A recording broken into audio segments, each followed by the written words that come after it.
Ito yung masarap eh, ano, yung parang ano, yung nasa likod mo drawing lang, tapos nagkakape ka. Parang drawing na yung background.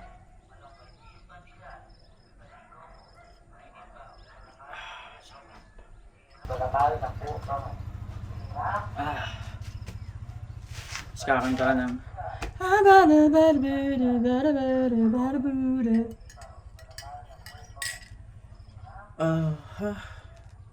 tangin naman, nakakamiss yung mga ganitong ano, mga ganitong senaryo sa buhay. Sana mababalikan natin yung oras, no?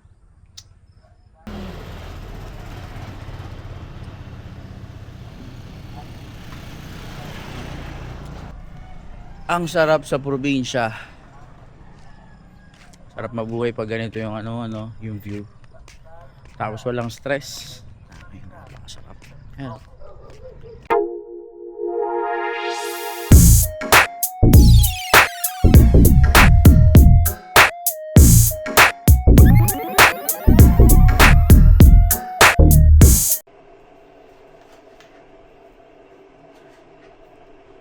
Dito nga pala ako sa Bicol ngayon.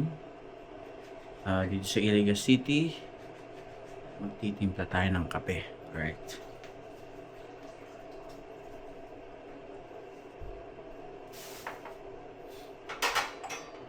Sugar. Okay.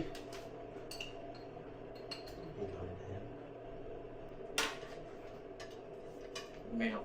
Busin natin itong milk. Alright. May tubig.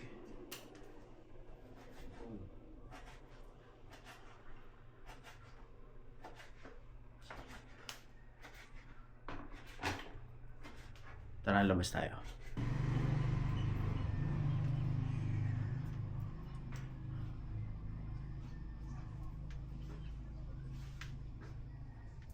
Dito tayo ngayon sa Iriga City, dito sa bahay ng aking kapatid. Kakape tayo sa labas.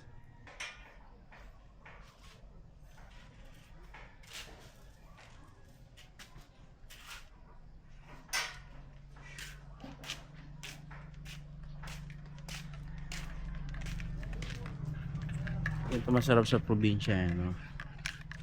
Sa umaga.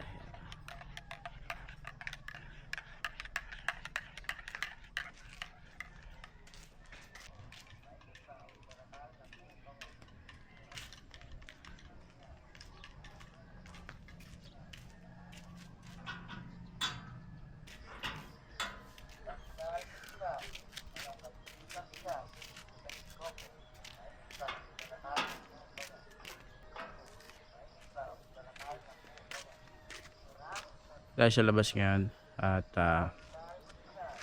tambay tayo dun sa may palayan.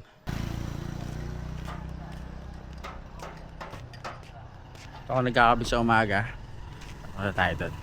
Pakita ko sa inyo yung view. Lapit sa kalsada ng tambayan. Ayan o. Sheesh! Palayan. Nagkakape ka.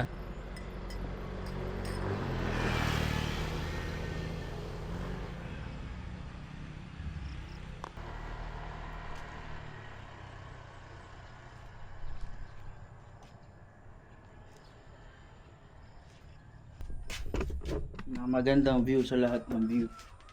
Ito, my view. Mainit nga lang dito against the light.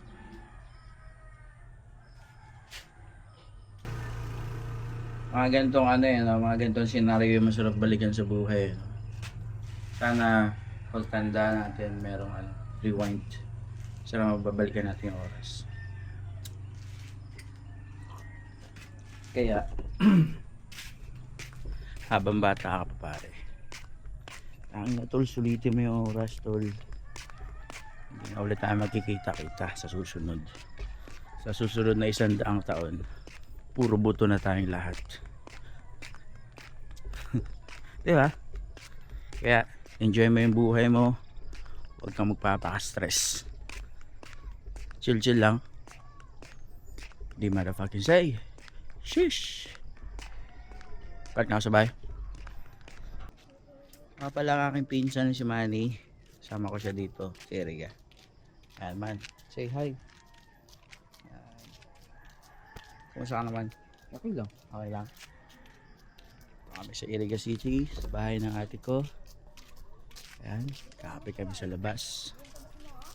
So, pasok na tayo. Tuyo. Ha? Tuyo. At dahil nakapagkape na tayo doon sa tapat ng bahay sa may sa may taniman ng palay, dito naman tayo sa likod. Ano ng bahay. Ayan yung kailangang kotse. Honda Civic. Ano? Sana all. Ito yung isa. So, may motor pa sila. Isa dun. Ayan. Saka yung isa dun sa labas. Ito naman ang kanilang kubo.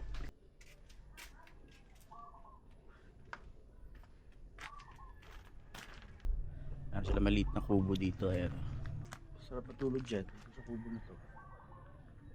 Meron electric fan dyan sa may higaan. Ito naman ang kanilang mga alagang manok.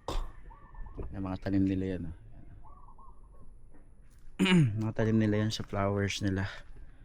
Pang design. Ito ang kanilang mga alagang manok. Yung kulungan ng manok nila. Yan.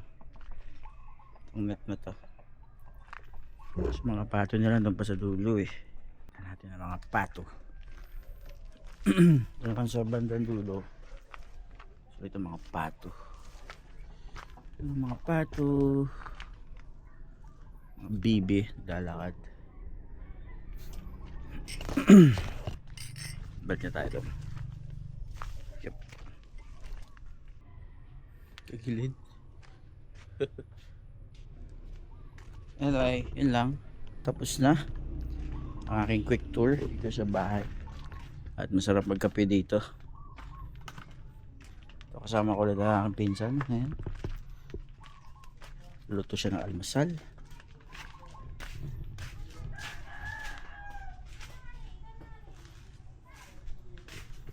Ito naman ang kanilang sala. Loob kasi mga tulog ko yung tao eh. Ayan.